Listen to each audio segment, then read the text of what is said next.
मेरे साथ बोलिए, भारत माता की, भारत माता की।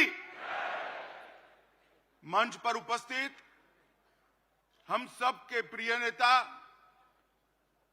और देश के और दुनिया के सबसे अधिक लोकप्रिय नेता आदरणीय मोदी जी, हमारे प्रिय अध्यक्ष सम्माननीय नड्डा जी, मंच पर उपस्थित भारतीय जनता पार्टी का नेतृत्वगण और आज इस सभागार के अंदर आए हुए, देश भर से आए हुए लघु भारत के रूप में हम सब के सामने विराजित देश के सभी कार्यकर्ता भाइयों बहनों को मैं प्रणाम कर कर मेरी बात की शुरुआत करता हूं। मित्रों, ये हमारा राष्ट्रीय अधिवेशन, ये विस्तृत राष्ट्रीय अधिवेशन चुनाव की दहलीज के समय पर हो रहा है। इस राष्ट्रीय अधिवेशन के अनेक निहितार्थ, ये राष्ट्रीय अधिवेशन प्रधानमंत्री जी मोदी जी के विकसित भारत के स्वप्न को आगे बढ़ाने का संकल्प लेकर हम सब यहां से देश भर में वापस जाएंगे। इस अधिवेशन के बाद 2047 का भारत कैसा होगा, इसका मोदी जी का संदेश लेकर हम हर कॉन्स्टिट्यूएंसी में जाएंगे और कुछ ही दिनों में देश की जनता ये निर्णय करने वाली है कि आने वाले 5 साल इस देश के शासन की धुरा किस पार्टी के हाथ में होगी, किस व्यक्ति के हाथ में होगी। मगर पूरे देश में कहीं पर भी संशय नहीं है, प्रश्न चिन्ह नहीं है। देश ने तय किया है कि मोदी जी फिर से एक बार इस देश के प्रधानमंत्री बनेंगे। साथियों, 75 साल में इस देश ने 17 लोकसभा के चुनाव देखे हैं, 22 सरकारें देखी हैं, 15 प्रधानमंत्री देखे हैं। देश ने जितनी भी सरकारें आई, अपने अपने समय में हर सरकार ने समयानुकूल विकास करने का प्रयास किया है। मगर आज मैं कोई कंफ्यूजन के बगैर कह सकता हूं कि समग्रता से विचार, हर क्षेत्र का विकास और हर व्यक्ति का विकास करने का काम केवल और केवल नरेंद्र मोदी जी के 10 साल में हुआ है। नरेंद्र मोदी जी के 10 साल के अंदर देश सुरक्षित हुआ, देश समृद्धि की ओर आगे बढ़ा।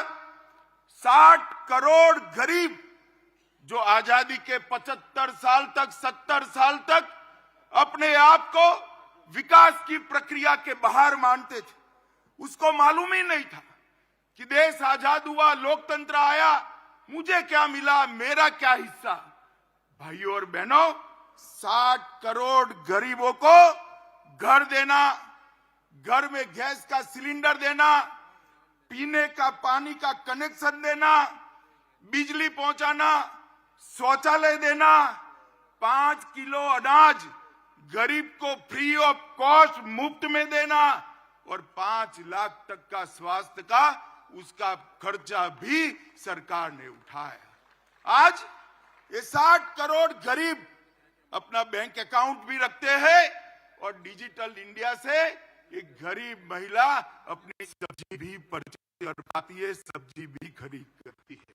इन लोगों के जीवन में 70 साल तक जो सारी अभाव था, वो अभाव को एक ही 10 साल में समाप्त करने का काम पिछड़ा समाज, उसको वोट बैंक के नाते एक कांग्रेस और इंडिया अलायंस वालों ने उपयोग तो बहुत किया, पहली बार उनको सम्मान और हिस्सेदारी देने का काम भारतीय जनता पार्टी की नरेंद्र मोदी सरकार ने पहली बार ये देश का गौरव पूरी दुनिया ने महसूस किया। दुनिया में भारत के लोग कहीं पर भी जाते हैं, कहीं कहीं पर भी दुनिया में आप चले जाओ, पूछेंगे मोदी के भारत से आते हो ना। ये पहचान दुनिया में, विश्व में खड़ी करने का काम हमारे नेता नरेंद्र मोदी जी ने किया है।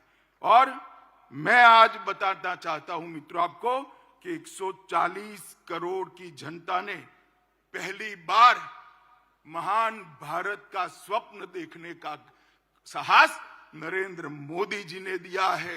न केवल महान भारत का स्वप्न देने का साहस, उस स्वप्न को सिद्धि में परिवर्तित करने के लिए सामूहिक पुरुषार्थ करने का मन भी नरेंद्र मोदी ने बनाया है। और पूरे देश के सामने एक लक्ष्य रखा कि 2047 में भारत पूर्ण विकसित भारत होगा, आत्मनिर्भर भारत होगा, गुलामियों की निशानियों से मुक्त भारत होगा। ये संकल्प पहली बार 140 करोड़ की जनता के सामूहिक संकल्प के माध्यम से आज विश्व के सामने उभर कर आया है। और इस संकल्प का एक्नॉलेजमेंट भी पूरा विश्व कर रहा है। मित्रों, मोदी जी ने 10 साल के अंदर कई सिद्धियां प्राप्त की है। गरीबी से मुक्ति, भ्रष्टाचार से मुक्ति, जातिवाद से मुक्ति, परिवारवाद से मुक्ति, तुष्टीकरण से मुक्ति। इस देश का लोकतंत्र कई सालों तक भ्रष्टाचार, जातिवाद, परिवारवाद और तुष्टीकरण के नासुरों से ग्रसित रहा। नरेंद्र मोदी जी ने पहली बार भ्रष्टाचार, जातिवाद, परिवारवाद और तुष्टीकरण की राजनीति को समाप्त कर पॉलिटिक्स ऑफ परफॉर्मेंस को एस्टैब्लिश करने का काम नरेंद्र मोदी जी ने किया। नरेंद्र मोदी जी ने अपने कर्तव्य से, अपने कर्तृत्व से देश की पूरी जनता को, एक सामूहिक हीन भावना थी, इस सामूहिक हीन भावना को, एक मास इंफीरियरिटी कॉम्प्लेक्स को समाप्त कर हम भी कर सकते हैं, हम ही करेंगे, एक गौरव के साथ दुनिया के सामने किया। नरेंद्र मोदी जी ने पहली बार इस देश को गुलामी के प्रतीकों से मुक्ति दिलाने का आह्वान किया। ये शुरुआत आजादी के दूसरे दिन होनी चाहिए थी, परंतु जब तक कांग्रेस रही, जब तक इंडिया अलायंस वाले रहे, इसकी कल्पना भी नहीं की। मोदी जी ने गुलामी के प्रतीकों से मुक्ति के लिए 15 अगस्त को लाल किले की प्राचीर से आह्वान किया और जनता ने पलक पावड़े बिछाकर इसका स्वागत किया। और आज गुलामी के प्रतीकों से हम मुक्ति पा रहे हैं। उग्रवाद और आतंकवाद, नक्सलवाद इस देश को 4 दशक से परेशान करता था। मोदी जी के 14 से 24 के कार्यकाल में उग्रवाद और आतंकवाद और नक्सलवाद अपनी अंतिम सांसें गिन रहा है।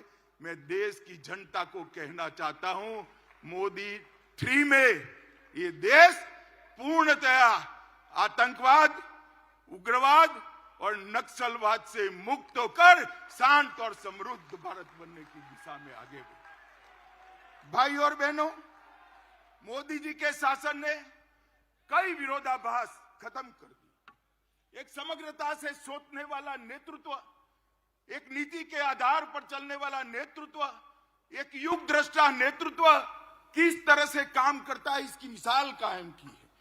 पूरे आजादी से कालखंड सरकारों की मीमांसा इसी तरह से होती है। ये सरकार किसानों की सरकार है या उद्योगपतियों की सरकार है? ये सरकार किसान कल्याण करेगी या इकोनॉमी को आगे बढ़ाएगी? मोदी जी ने बता दिया, किसान कल्याण भी हो सकता है और अर्थतंत्र भी पटरी पर आ सकता है। दोनों के बीच में कोई भी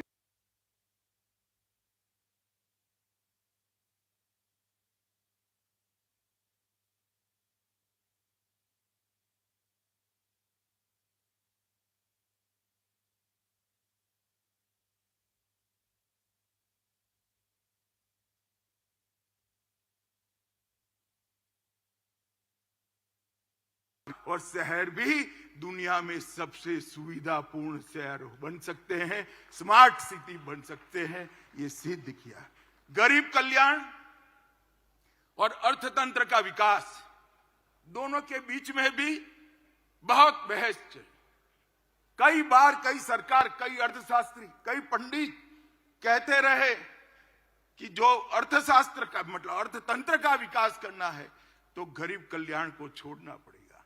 मैं आज सबके सामने कहना चाहता हूं, हर किसान को हर साल 6,000 रुपया देना, हर गरीब को सभी प्राथमिक सुविधाएं एक साथ दे देना और अर्थतंत्र को 11वें नंबर से 5वें नंबर पर ला देना, वो मोदी जी ही कर सकते हैं और कोई नहीं कर सकता। भाई और बहनों, आज एक संदेश लेकर जाइए यहां से।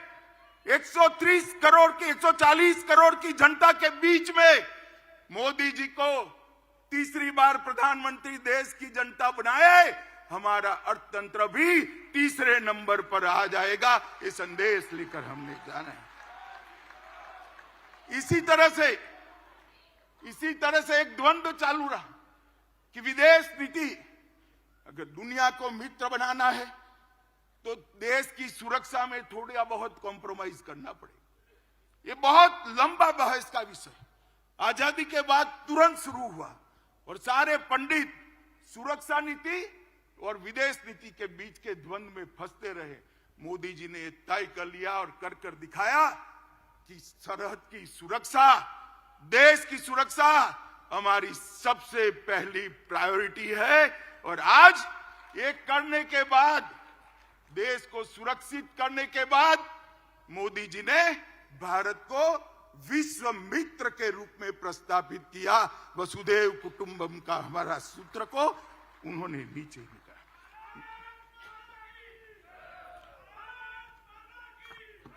मित्रों, इंडी अलायंस और कांग्रेस पार्टी, इसकी देन थी कि इस देश के लोकतंत्र की स्पिरिट को खत्म कर दिया। देश के लोकतंत्र को भ्रष्टाचार, परिवारवाद, तुष्टीकरण और जातिवाद से कलर्ड कर दिया। कभी भी स्वतंत्र रूप से जनमत उभर कर न आए, इस प्रकार की लोकतांत्रिक व्यवस्था करने में परिवारवादी पार्टियां लगी रही। मोदी जी ने 10 ही साल में भ्रष्टाचार, परिवारवाद, तुष्टीकरण और जातिवाद को समाप्त कर विकास की राजनीति को मध्य बिंदु में लाया, जिसको देश की जनता ने स्वीकारा। मित्रों, मैं आज आप सबके माध्यम से करोड़ों भारतीय जनता पार्टी के कार्यकर्ताओं को कहने आया, अगला चुनाव 2 खेमे पड़े हुए हैं। महाभारत के युद्ध में जैसे पांडव और कौरव के खेमे पड़े थे, इसी तरह चुनाव के पहले 2 खेमे पड़े हैं। एक खेमा है मोदी जी के नेतृत्व में, बीजेपी के नेतृत्व में एनडीए का गठबंधन, और दूसरा है कांग्रेस के नेतृत्व में सारी परिवारवादी पार्टियों का इंडी अलायंस। देश को ये दोनों में से एक को चुनना है।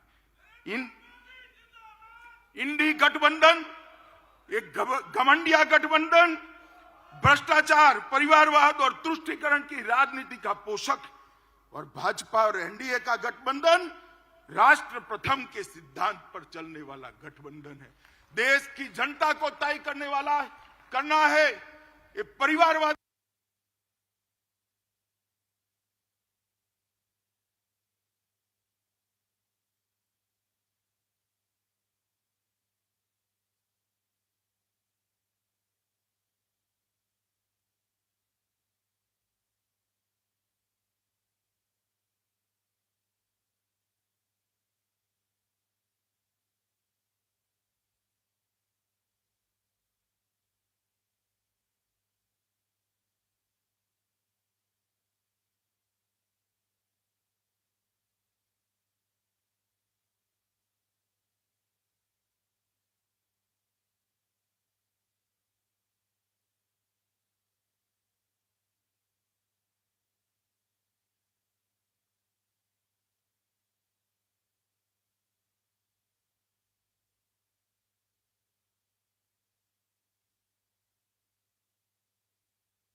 आकाश, भूमि और पाताल तक होता है, मगर इन्होंने तो आकाश से भी आगे जाकर अंतरिक्ष में भी घोटाला किया, भूमि से आगे जाकर पाताल में खदानों का भी घोटाला किया और समंदर को भी नहीं छोड़ा, वहां सबमरीन का भी घोटाला कर दिया।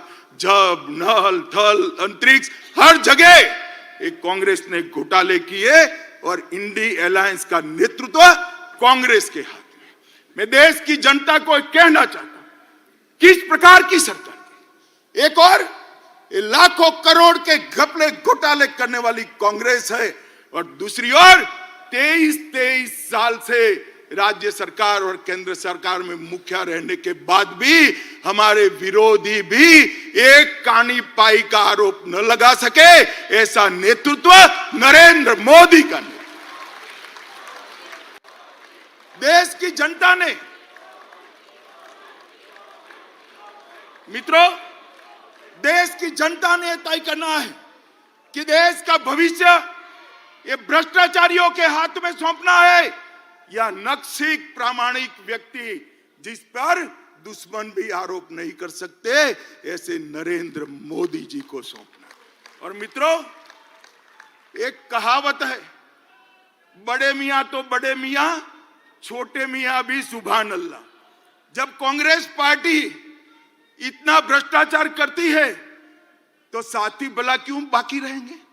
आम आदमी पार्टी आबकारी जकात का घोटाला, लोगों के उपचार में मोहल्ला क्लिनिक का घोटाला, ढेर सारे घोटाले किए, लोगों के मेडिकल टेस्ट करने में भी घोटाला किया और आज उनका सारा नेतृत्व कोर्ट से भागता है, कोर्ट से भागता है, एजेंसियों से भागता है। झारखंड में एक एमपी के घर से 350 करोड़ रुपया जब्त होता है। छत्तीसगढ़ में महादेव के नाम से जुआ खिलाने का एक घोटाला आता है। डीएमके के मंत्रियों के घर से करोड़ों रुपया बरामद होता है।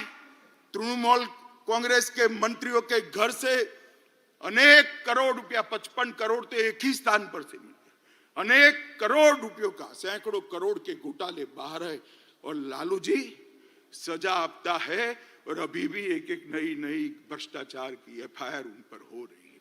मित्रों, पूरा इंडी अलायंस, ये कांग्रेस पार्टी के नेतृत्व में घमंडिया गठबंधन, ये पूरा भ्रष्टाचार से लिप्त।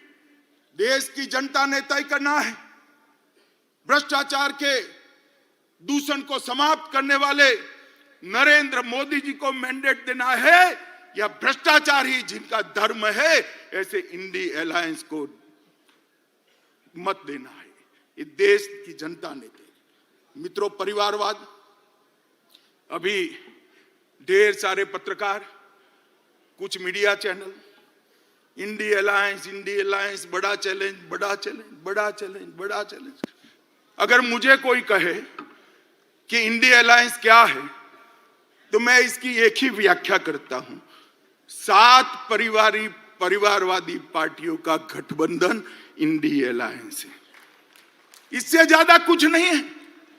जो अपनी पार्टी के अंदर डेमोक्रेसी नहीं स्थापित कर सकते वो देश की डेमोक्रेसी की रक्षा नहीं कर सकते। ये देश की जनता को, आपकी पार्टी लोकतांत्रिक पार्टी नहीं है, आपकी पार्टियां लोकतांत्रिक पार्टियां नहीं है, आप देश के लोकतंत्र का रक्षा नहीं कर सकते। एक और मोदी जी के नेतृत्व में डेवलपमेंटल अलायंस है और दूसरी ओर राहुल जी के नेतृत्व में डायनेस्टिक अलायंस है। डेमोक्रेटिक अलायंस, डेवलपमेंटल अलायंस और डायनेस्टिक अलायंस के बीच में देश की जनता को पसंद करना है। मुझे विश्वास है कि एक और मोदी जी देश के और गरीबों के विकास के लिए काम करें और दूसरी ओर अपने परिवार की चिंता करने वाली पार्टियां हैं। देश निश्चित रूप से विकास की राजनीति करने वाली भारतीय जनता पार्टी और एनडीए को सिलेक्ट करेगी, इसका मुझे पूरा विश्वास। देखिए साहब, इनके राजनीति में उद्देश्य क्या है? मोदी जी कहते हैं महान भारत की रचना हो, 2047 तक का लक्ष्य रखा, आत्मनिर्भर भारत की रचना हो, 2047 तक का लक्ष्य रखा। सोनिया जी का लक्ष्य राहुल जी को पीएम बनाना, पवार साहब का लक्ष्य बेटी को सीएम बनाना, ममता दीदी का लक्ष्य भतीजे को सीएम बनाना, स्टालिन का लक्ष्य अपने बेटे को सीएम बनाना, लालू प्रसाद जी का लक्ष्य अपने बेटे को सीएम बनाना, उद्धव ठाकरे का लक्ष्य अपने बेटे को सीएम बनाना, और मुलायम सिंह जी बेटे को बनाकर ही गए हैं। अब मुझे एक बात बताइए कार्यकर्ता भाइयों बहनों, जिनका लक्ष्य ही अपने बेटे बेटी भतीजों का कल्याण हो, वो गरीब का कल्याण कर सकता है क्या? कभी नहीं कर सकता। जिनका लक्ष्य ही अपने परिवार के लिए सत्ता हथियाना हो, वो देश का कल्याण कर सकता है क्या? कभी नहीं कर सकता। मित्रों, इस देश के अंदर 2G, 3G और 4G पार्टियां हैं। 2G से मतलब आप 2G घोटाले से नहीं है। 2 generation party, 3 generation party, 4 generation party, 4 पीढ़ी तक नेता नहीं बदलता है। 4 पीढ़ी तक नेता नहीं बदलता है। क्यों भाई? देश के किसी युवा में कौवत नहीं है, वो आगे नहीं बढ़ सकता? ना जी, वो नहीं बढ़ सकता। थोड़ा आगे बढ़ गया तो उसका हस्र कर देंगे। कई सारे लोग ऐसे हस्र किए हुए हैं, भारतीय जनता पार्टी ज्वाइन कर आज लोकतंत्र की यात्रा में जुड़े हैं। तेजस्विता का, परफॉर्मेंस का, विचार का, परिश्रम का और दृष्टि का वहां कोई महत्व नहीं है। वहां केवल और केवल आप कहां जन्मे, इसका महत्व है। मित्रों, मैं आज आप सबके माध्यम से देश की जनता को पूछना चाहता हूं, अगर भारतीय जनता पार्टी परिवारवादी पार्टी होती तो एक चाय बेचने वाले का बेटा कभी प्रधानमंत्री नहीं बन सकता। लोकतंत्र के अंदर मित्रों, लोकतंत्र के अंदर ये बहुत जरूरी है, सबको समान अवसर मिले। सबके अंदर ईश्वर दत्त शक्तियां जो पड़ी हैं, वो ईश्वर दत्त शक्तियों के आधार पर उसको आगे बढ़ने का मौका मिले, और वो केवल और केवल भारतीय जनता पार्टी में विद्यमान है और किसी दल में नहीं। भाई और बहनों, मोदी जी एक गरीब परिवार से, गरीब मतलब आप कल्पना नहीं कर सकते, इतने गरीब परिवार से इस देश के सम्मानीय प्रधानमंत्री बने, जिन्होंने पूरे विश्व में देश को सम्मान दिलाया, गौरव दिलाया, प्रस्थापित। इस देश की राष्ट्रपति एक जनजाति परिवार से आती है। जनजातियों में भी अति पिछड़ी जातियों में से राष्ट्रपति मुर्मू जी आती है। प्रधानमंत्री जी ने, भारतीय जनता पार्टी ने एक गरीब आदिवासी की बेटी को महामहिम द्रौपदी मुर्मू बनाकर सभी आदिवासियों का सम्मान। इस देश का उपराष्ट्रपति एक किसान का बेटा, खेत जोतने वाले का बेटा इस देश का उपराष्ट्रपति बना है। मित्रों, मैं खुद कह मानता हूं कि भारतीय जनता पार्टी में बूथ का काम करने वाला एक व्यक्ति देश का प्रधानमंत्री भी बन सकता है, राष्ट्रपति भी बन सकता है, और वो केवल और केवल भारतीय जनता पार्टी में ये सहूलियत उपलब्ध है क्योंकि हमने हमारी पार्टी को लोकतांत्रिक पार्टी बनाकर रखा है। मित्रों, ये परिवारवादी पार्टियां जो अपने बेटे बेटियों के लिए काम करती है, वो देश का कल्याण नहीं कर सकती। केवल और केवल राष्ट्र प्रथम के नारे के साथ आगे बढ़ रही भारतीय जनता पार्टी, मोदी जी के नेतृत्व में आगे बढ़ रही भारतीय जनता पार्टी ही देश का कल्याण कर सकती है। मित्रों, इस देश में जब से हमारा संविधान बना, हमारे संविधान के अंदर पंथ निरपेक्षता को बहुत बड़ा महत्व दिया गया। और ये देश आज से नहीं, हजारों सालों से पंथ निरपेक्षता के आधार पर, बिन सांप्रदायिकता के आधार पर चलता रहा। राज्य का कभी कोई धर्म नहीं होता है। सबको अपना धर्म बनाने की, मानने की और उसका अनुसरण करने की छुट्टी भी है, मुक्ति भी है।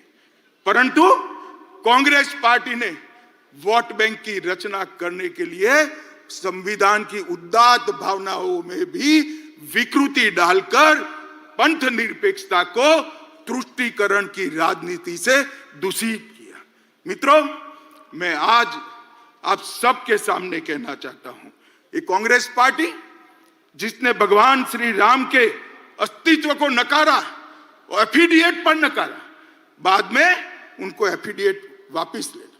ट्रिपल तलाक का कानून जो केवल और केवल महिलाओं को, मुस्लिम महिलाओं को उनके अधिकार देने का कानून है, इसका आपने विरोध किया। यूसीसी जो कांग्रेस के समय में ही संविधान निर्माता एक लक्ष्य देश के लिए रख कर गए थे, उत्तराखंड सरकार यूसीसी लाई, कांग्रेस ने इसका भी विरोध किया। मित्रों, धारा 370 जब संविधान बना तब ये तय था कि टेम्पररी का मतलब है उचित समय पर उसको हटा देना, मगर 70 साल तक उचित समय आया नहीं। धारा 370 के कारण कश्मीर के अंदर अलगाववाद बढ़ा, उग्रवाद बढ़ा, पाकिस्तान को अंदर पैर रखने की भूमि मिली और 40,000 से ज्यादा लोग मारे गए, मगर तुष्टीकरण की राजनीति ने धारा 370 को हटाने नहीं दिया। इस देश की जनता ने मोदी जी को दूसरी बार पूर्ण बहुमत दिया। 5 अगस्त 2019 को मोदी जी ने धारा 370 को समाप्त कर दिया और आज कश्मीर एक नए युग के साथ आगे बढ़ रहा है। पीएफआई पर बैन हमने लगाया, तब भी कांग्रेस और इंडिया अलायंस के लोगों ने टेढ़े मेढ़े बयान किए। दक्षिण भारत की महान परंपरा, तमिलनाडु की महान परंपरा, पवित्र सेंगोल को हमने पार्लियामेंट के अंदर बड़ी पवित्रता से प्रस्तावित किया। इसका भी कांग्रेस पार्टी और उनके साथियों ने विरोध किया। ये जहां भाजपा विजयी होती है उन राज्यों को गौमूत्र स्टेट कहते हैं। ये लोग संविधान पर पहला अधिकार, देश के खजाने पर पहला अधिकार माइनॉरिटी का है, ये मान्यता रखने वाले हैं। मोदी जी का कहना है देश के खजाने पर पहला अधिकार गरीब का है, दलित का है, आदिवासी का है, पिछड़े। जाकिर नाइक को मैसेंजर ऑफ पीस का सर्टिफिकेट देते हैं, भगवा आतंकवाद के नाम से पूरे सनातन धर्म को बदनाम करते हैं। और मित्रों, अंतिम चरम सीमा तो तब आ गई जब 550 साल के बाद इस देश में उत्सव का क्षण आया। रामलला का प्रधानमंत्री जी प्राण प्रतिष्ठा करने वाले थे। रामलला के मंदिर की प्राण प्रतिष्ठा में न्यास ने कांग्रेसियों को भी निमंत्रण भेजा, मगर उन्होंने तुष्टीकरण की राजनीति करना तय माना, इसको ठुकरा दिया। मैं आज यहां से कांग्रेस पार्टी को चेतावनी देना चाहता हूं। आपने रामलला की प्राण प्रतिष्ठा के निमंत्रण को ठुकराकर केवल ये ऐतिहासिक पल में हिस्सेदार होने से आप नहीं कतराए हैं, आपके देश के महान बनने की प्रक्रिया से अपने आप को दूर कर लिया है। देश की जनता इसको देख भी रही है और याद भी रख रही है। मित्रों, खैर वो आए ना आए, भारतीय जनता पार्टी तुष्टीकरण में नहीं मानती है। मैं आज इस महान अधिवेशन के सामने कहना चाहता हूं, किसी भी लोकतांत्रिक देश में भी बहुमत समाज ने अपनी श्रद्धाओं के निर्वहन के लिए इतनी लंबी कानूनी लड़ाई नहीं लड़ी है।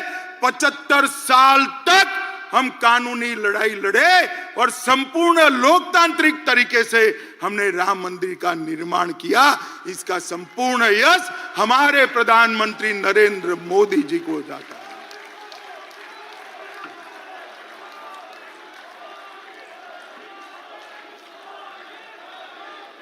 भाई और बहनों, ये कांग्रेस पार्टी और इंडिया अलायंस वाले, ये कांग्रेस पार्टी और इंडिया अलायंस वाले हम पर आरोप लगाते हैं कि भारतीय जनता पार्टी अस्थिरता फैलाती। मैं तो ज्यादा जवाब नहीं देता, मगर चुनाव का समय आया है, जनता के सामने सच रखना चाहिए। मैं आज ये कहने आया हूं कि कांग्रेस पार्टी की कभी से, जब से इंदिरा जी प्रधानमंत्री बनी तब से ना लोकतंत्र में श्रद्धा है, ना लोकतांत्रिक प्रक्रियाओं में श्रद्धा है। इन्होंने न्यायपालिका, ब्यूरोक्रेसी, मीडिया, चुनाव आयोग, कैग जैसी सभी संवैधानिक संस्थाओं का धज्जियां उड़ाने का काम किया है। इमरजेंसी ये आपकी ही देन थी साहब, आप भूल जाते हो। पूरे देश को जेल खाना बनाकर रख लिया था, पूरा विपक्ष जेल के अंदर बंद था। और आर्टिकल 356 सरकारें तोड़ने का जो रिकॉर्ड, आज से मैं बहुत सोच समझकर मेरा स्टेटमेंट करता हूं, आज से 100 साल बाद भी कांग्रेस पार्टी का रिकॉर्ड कोई तोड़ नहीं पाएगा, इतनी सरकारें आपने गिराई। मित्रों, कांग्रेस पार्टी ने 90 बार आर्टिकल 356 का प्रयोग किया, 50 बार अकेली इंदिरा गांधी जी ने किया, 40 क्षेत्रीय दलों की सरकार एक कांग्रेस पार्टी ने गिराई, 3 केंद्र की सरकार चौधरी चरण सिंह, चंद्रशेखर जी, देवगौड़ा जी और गुजराल, ये 4 सरकारों को गिराने का काम भी कांग्रेस पार्टी ने किया है। और मित्रों, ये हमें कहते हैं जुडिशरी कोई फैसला देगी, न्याय करेगी, तो इस पर टिप्पणियां कर कर जुडिशरी को डराते हैं।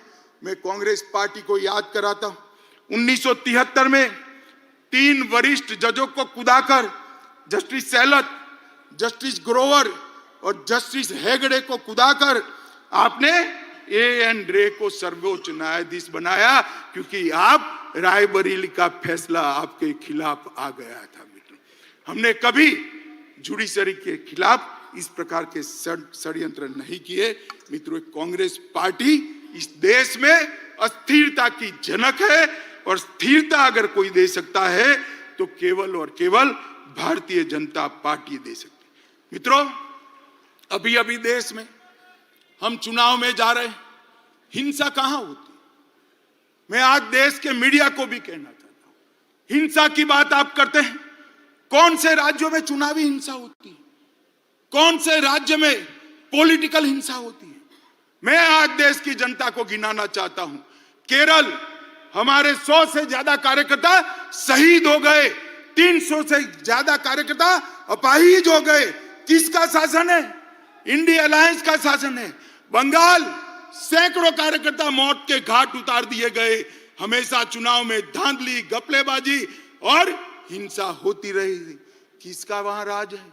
ममता दीदी का राज है, इंडिया अलायंस का राज है। बिहार में भी जंगल राज था, तब 100-100 किलोमीटर दूर मतपेटियां मिलती थी। किसका राज था? इंडिया अलायंस का राज था। यूपी में भी चुनाव का रेगिंग होता था। हमारी सरकारों में कभी रेगिंग नहीं हुआ। किसकी सरकार थी? आपकी सरकार थी। मित्रों, आज भारतीय जनता पार्टी के हजारों कार्यकर्ता हिंसा की भेंट चढ़े। कईयों ने तो जान गंवाई, कई अपाहिज हो गए, कईयों के घर जल गए। हम तो हिंसा के भुक्तभोगी है। हिंसा फैलाने वाला गठबंधन अगर कोई है तो एक घमंडिया गठबंधन है, इंडिया अलायंस है। भाई और बहनों, ये कांग्रेस का शासन था। आजादी के वक्त कांग्रेस ही देश की ओर से नेगोशिएट करते, तब ही देश का विभाजन। और आज भी कांग्रेस की विभाजनकारी प्रवृत्ति राजनीतिक फायदे के लिए कम नहीं हुई। अभी अभी कांग्रेस के नेता ने कहा कि इस देश के 2 टुकड़े होने चाहिए। खुलेआम देश के 2 टुकड़े करने की बात करते हैं। कांग्रेस पार्टी इस स्टेटमेंट से कन्नी भी नहीं काटती है। ये बताता है कि कांग्रेस पार्टी इसका समर्थन करती। मां भारती का अपमान करने वाले जॉर्ज पुनिया का कांग्रेस के राजकुमार आशीर्वाद लेते हैं। जॉर्ज सोरेस जो भारत विरोधी है, वो उनका समर्थन करता है। कोयम्बतूर बम ब्लास्ट को इंडिया अलायंस इसके गुनहगारों को रिहा कर देती है। और कांग्रेस के नेता पाकिस्तान में जाकर मोदी जी को हटाने के लिए पाकिस्तान की मदद मांगते हैं, पाकिस्तान की मदद मांगते हैं। जब धारा 370 मोदी जी ने हटाई, राहुल गांधी का 370 के समर्थन में जो बयान था, वो पाकिस्तान ने यूनाइटेड नेशन में कोट अनकोट कर शर्म करो कांग्रेसी।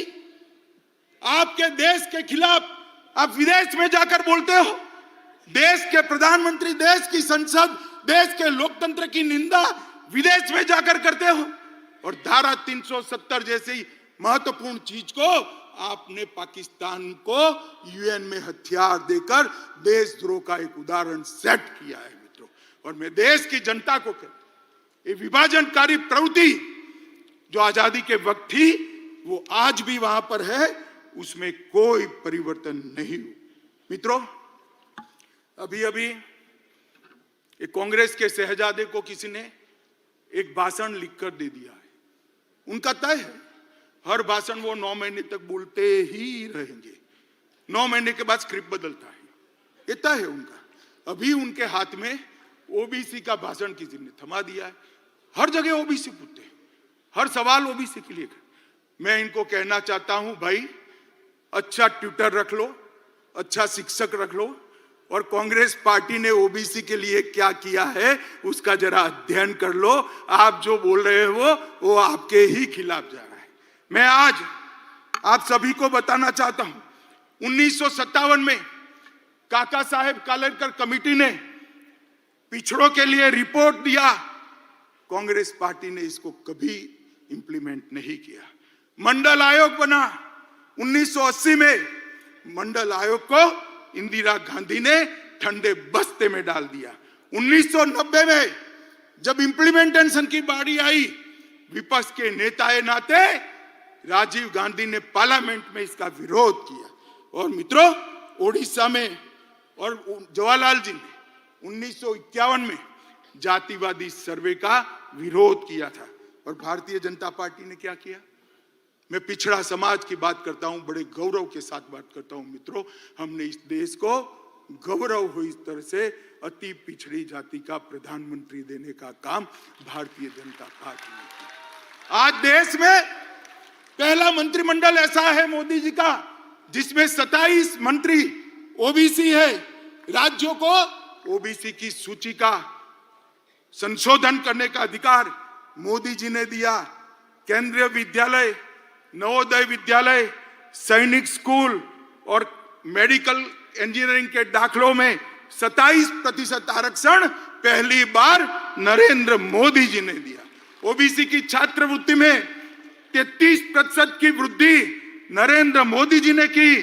आईआईटी में ओबीसी छात्रों की ट्यूशन फी को माफ करने का निर्णय देश के प्रधानमंत्री नरेंद्र मोदी ने किया।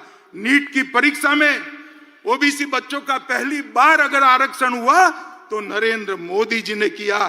पेट्रोल पंप और गैस की एजेंसियों में 27% पिछड़ा वर्ग को आरक्षण देने का काम नरेंद्र मोदी जी ने किया।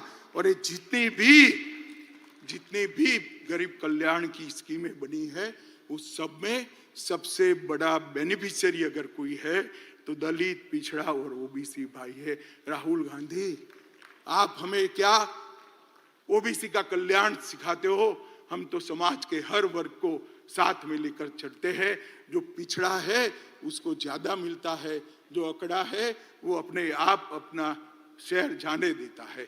मोदी जी ने इस देश की जनता का आह्वान किया, जिनको सुख है, संपत्ति है, ईश्वर की कृपा है, वो अपनी गैस की सब्सिडी छोड़ दे। 2 करोड़ से ज्यादा लोगों ने गैस की सब्सिडी अपने आप त्याग करी। मोदी जी ने करोड़ों गरीबों को फ्री ऑफ कॉस्ट गैस देने का काम किया। मित्रों, मोदी जी ने 10 साल के अंदर जातिवाद, परिवारवाद, भ्रष्टाचार, तुष्टीकरण को समाप्त कर दिया।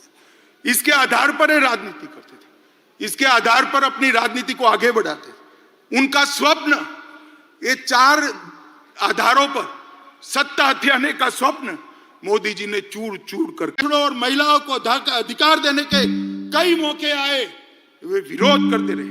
3 तलाक का विरोध किया, ओबीसी कमीशन का विरोध किया, कश्मीर में गुर्जर, बकरवाल, पहाड़ी वाल्मीकियों को रिजर्वेशन देने का विरोध किया, नारी शक्ति वंदन अधिनियम में भी कई सारे व्यवधान खड़े किए, हिंदू शरणार्थियों को नागरिकता देने का सीए का बिल, इसका विरोध किया, एक देश एक टैक्स जीएसटी का विरोध किया, दलित को राष्ट्रपति बनाना, आदिवासी को राष्ट्रपति बनाना आपने आम सहमति नहीं होने दी, सर्जिकल स्ट्राइक और एयर स्ट्राइक कर कर मोदी जी ने भारत की सेना के पराक्रम को पूरी दुनिया में प्रस्तावित, आतंकवाद के सामने एक कड़ा मैसेज दिया आपने।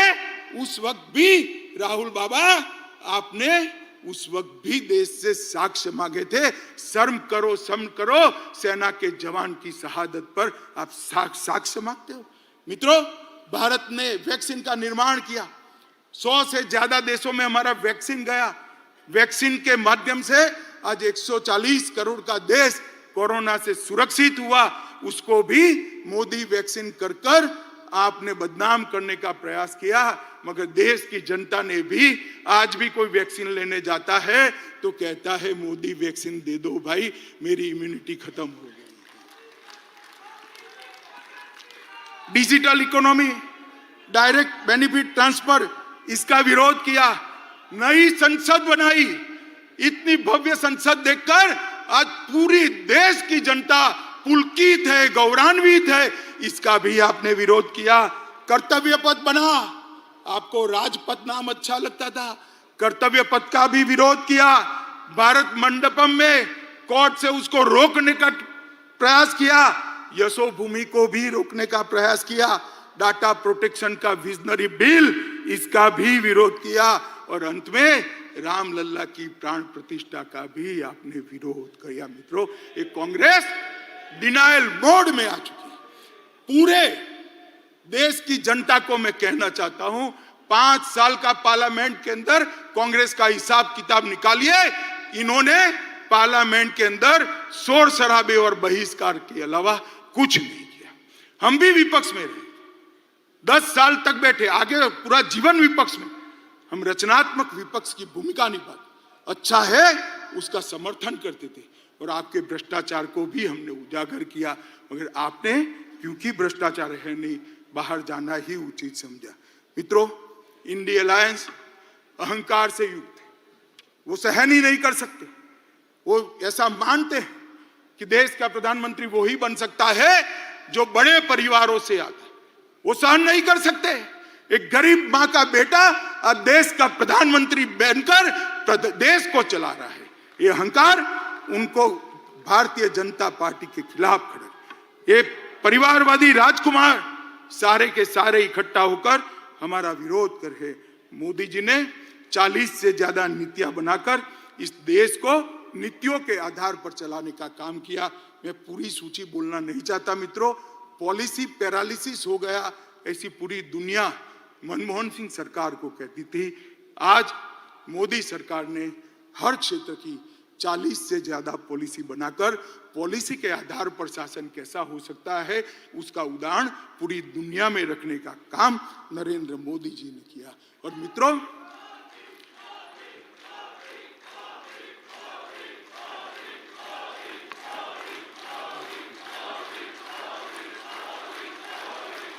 भारत माता की। मित्रों, मैं और आप हमारे नेता के वखान करें, पत्रकार भी कहेंगे, एक घमंडिया गठबंधन भी करेगा, आपको ऐसा ही करोगे, मगर मैं आज देश की जनता का भी धन्यवाद करना चाहता हूं। आपने बार बार भारतीय जनता पार्टी को आशीर्वाद देकर, मोदी जी को आशीर्वाद देकर अपना समर्थन देता है। आज देश के 70 राज्यों में, 17 स्टेट्स में एनडीए की सरकार है, 58% हिस्से पर, जिसमें 57% आबादी है, वहां एनडीए का रूल है। गुजरात में हम लगातार 6 चुनाव जीते, मध्य प्रदेश में 21 सालों से शासन में है, गोवा में 3 बार जीते, उत्तर प्रदेश में 2 बार जीते, उत्तराखंड में 2 बार जीते, हरियाणा में 2 बार जीते, अरुणाचल में 2 बार जीते, आसाम में 2 बार जीते, त्रिपुरा में 2 बार जीते, मणिपुर में 2 बार जीते और छत्तीसगढ़ और राजस्थान में भी 3-3 टर्म तक मैंडेट मिला था और फिर से चौथा मैंडेट छत्तीसगढ़ और राजस्थान की जनता ने दिया है। बिहार, महाराष्ट्र, मेघालय, नागालैंड और सिक्किम, वहां एनडीए को बार बार आशीर्वाद मिला। मित्रों, ये जनादेश जो है वो मैं मानता हूं मोदी जी का परिश्रम, मोदी जी की नीतियां, मोदी जी के परफॉर्मेंस पर 140 करोड़ की जनता का ठप्पा है जो इंडिया अलायंस को नहीं दिखाई। भाई और बहनों, मैं अंत में इतना कहना चाहता हूं, अभी अभी इंडिया अलायंस वाले के जो नेता है कांग्रेस पार्टी, एक भारत जोड़ो यात्रा निकली। तोड़ना तो निवेदन तो आपके भारत तोड़ने के हैं, भारत जोड़ो यात्रा लेकर निकले। मैं उनको कहना चाहता हूं, किसी भी पार्टी के कार्यक्रम और यात्राएं, राजनीतिक कार्यक्रम, वो पार्टी का परिचय करा दे। कांग्रेस पार्टी आजादी के बाद जितने भी आंदोलन किए, सत्ता में वापिस आने के लिए की। भारतीय जनता पार्टी का 1950 से इतिहास है। हमने जब भी आंदोलन किए, देश के लिए किए, सिद्धांतों के लिए किए, जनता के लिए। सबसे पहले जम्मू कश्मीर के लिए श्यामा प्रसाद मुखर्जी शहीद हुए, हमने 370 हटाने का आंदोलन किया। गोवा बचाओ का आंदोलन भारतीय जनता पार्टी ने किया। कच्छ का सत्याग्रह भारतीय जनता पार्टी ने किया। गौ हत्या पर प्रतिबंध लगाने का आंदोलन जनसंघ ने किया। आपातकाल के विरोध में हम लड़े।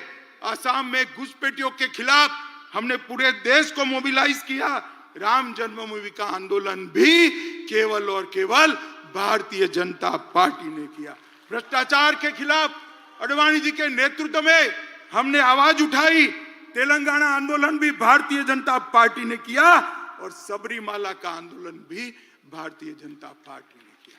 हमारी पार्टी ने कभी भी सत्ता प्राप्त करने के लिए आंदोलन नहीं किए हैं, जनता के परेशानियों के लिए किए, सिद्धांतों के लिए किए और देश को सुरक्षित। अब हम सब ने देश की जनता के सामने जाना है। देश की जनता को स्पष्ट बताना पड़ेगा, एक और ये परिवारवादी पार्टियां हैं और दूसरी ओर एक गरीब मां का बेटा इस देश का प्रधानमंत्री बना है। आप किसको पसंद करें? एक और 60 साल से भ्रष्टाचार की गंगा जिस पार्टी से बहती है वो कांग्रेस पार्टी है और दूसरी ओर 23 साल से शासन में होने के बावजूद भी कपड़े पर एक भी दाग नहीं लगा, ऐसा नरेंद्र मोदी है। एक और तुष्टीकरण की राजनीति करने वाला एक घमंडिया गठबंधन है और दूसरी ओर राष्ट्रभक्ति और राष्ट्रवाद से ओतप्रोत भारतीय जनता पार्टी है। आप किसको सिलेक्ट करोगे? एक और कुछ बनने के लिए राजनीति में आए हैं और दूसरी ओर भारत माता को सर्वस्व समर्पित कर पूरा जीवन देकर काम करने वाले व्यक्ति है। एक और हर साल 3 महीने विदेश में वैकेशन करने वाला नेतृत्व है और दूसरी ओर 23 साल से एक भी छुट्टी न देने वाला कर्तृत्ववान नेतृत्व। एक और दिशा विहीन राजनीति है, दूसरी ओर एक युग दृष्टा नेता के नेतृत्व में महान भारत की रचना को आगे बढ़ाने वाली भारतीय जनता पार्टी है। देश की जनता को हमने बताना पड़ेगा, घर घर जाना पड़ेगा। मित्रों, मोदी जी ने आजादी के अमृत महोत्सव के वर्ष में हर भारतीय के मन में देशभक्ति की भावना जागृत की, हर युवा को आजादी के आंदोलन से वाकिफ कराया है और 75 वर्ष की सारी सिद्धियां इरिस्पेक्टिव ऑफ पार्टी देश की जनता के सामने रखी है। और सबसे बड़ी बात, आजादी के बाद जब अमृत काल में शताब्दी तक पहुंचेंगे तब महान भारत की रचना का संकल्प मोदी जी ने 140 करोड़ की जनता के मन में प्रत्यारोपण किया है। मित्रों, बहुत बड़ी बात है। एक सामूहिक चेतना, एक सामूहिक संकल्प और संकल्प को सिद्ध करने का सामूहिक पुरुषार्थ इतने बड़े देश में जागरूक कोई और ही कर सकता है। मित्रों, हमारा नेतृत्व, हमारा नेता संवेदनशील है, मोदी जी संवेदनशील है, हम सब जानते हैं, जनता की तकलीफों को जानते हैं, जनता की भावना को समझ। एक युग दृष्टा नेता है, वो कर्मठ है, कठोर परिश्रम करते हैं, कठोर निर्णय लेने में भी पीछे मुड़कर नहीं देखते हैं, चीन के सामने सीना तान कर खड़े रहते हैं और पाकिस्तान के घर में घुसकर सर्जिकल स्ट्राइक भी करते हैं। नोटबंदी, गरीबों के कल्याण के लिए नोटबंदी, यही नेतृत्व ने की। विश्व मित्र की भारत की छवि भी हमारे नेता ने ही बनाई। वैक्सीन के माध्यम से 100 से ज्यादा देशों के कोरोना काल में उन्होंने बढ़ा। मातृशक्ति को भगवान की तरह भक्ति से पूजा करने वाला नेतृत्व बहुत सालों बाद देश को मिला है। विधानसभा और संसद में 33% रिजर्वेशन नारी शक्ति वंदन अधिनियम से नरेंद्र मोदी जी ने लिया।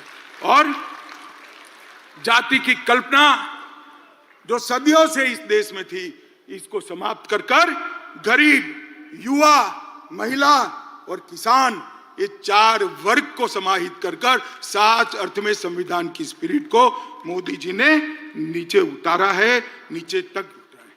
मैं मोदी जी को जानता हूं। मोदी जी दीपक की लौ की तरह है, जो खुद जलकर अंधेरों को काटने का काम करते हैं। जिस तरह से दीपक की लौ कभी नीचे नहीं जा सकती, उस तरह से मोदी जी का काम और विचार भी ऊर्ध्व गति वाले हैं, वो कभी नीचे की ओर नहीं आ सकते। पर मुझे विश्वास है कि मोदी जी के ये ऊर्ध्व गति वाली सोच, ऊर्ध्व गति वाली कर्मठता और ऊर्ध्व गति वाले परिश्रम से ही ये देश 2047 में महान भारत बनेगा, विकसित भारत बनेगा और पूरी दुनिया गौरव से देखती रहेगी भारत माता की जलहल होती हुई छवि को और सम्मान करेगी। एक और मैंडेट देश की जनता के सामने बड़ी विनम्रता के साथ मांगिए कि हमारा उद्देश्य केवल और केवल 140 करोड़ की जनता की सेवा करना है और देश को महान करना है, और वो केवल और केवल नरेंद्र मोदी जी कर सकते हैं और कोई नहीं सकता। मित्रों, इस प्रस्ताव को आप सभी लोग पूरे देश में लेकर घर घर जाएंगे, ऐसा मुझे विश्वास है। अंत में फिर से एक बार दोनों हाथ उठाकर प्रचंड आवाज के साथ भारत मां का जयकारा लगाएंगे। बोले भारत माता की, भारत माता की, भारत माता की।